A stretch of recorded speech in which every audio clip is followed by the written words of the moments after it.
Мексико. Мексико е държава, която говорят на испански език. Намира се в Северна Америка, съседка с едни от най-големите държави в света, САЩ и Канада. Там населението може да е отделно, но преди е било под контрола на Испания.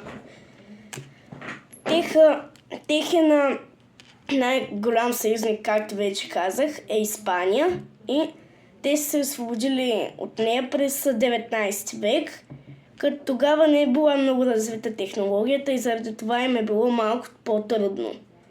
В Мексико обикновено имат много хубави и традиционни обичаи, но за съжаление понякога много често имат имигранти, както и много убийства в тази държава. В Мексико обичаите също така, както са много традиционни, така и много богато украсени. Гледайте филма по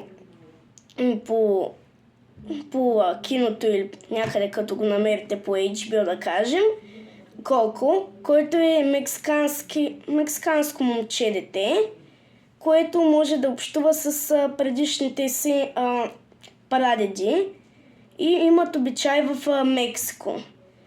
Също така в тях е богато, както казах, богато украсено с много черепи и с листа, цветя.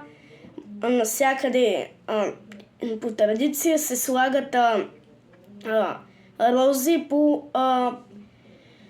целия път, през който човека, който изпълнява традицията, минава, да се слагат рози. Едно от най-известните ястия в Мексико, което и в България го има, се казва гуакамоле.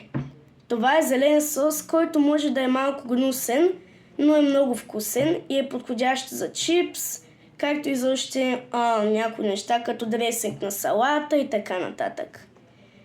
Хора, това беше от мен и не забравяйте да се абонирате. От мен, чао!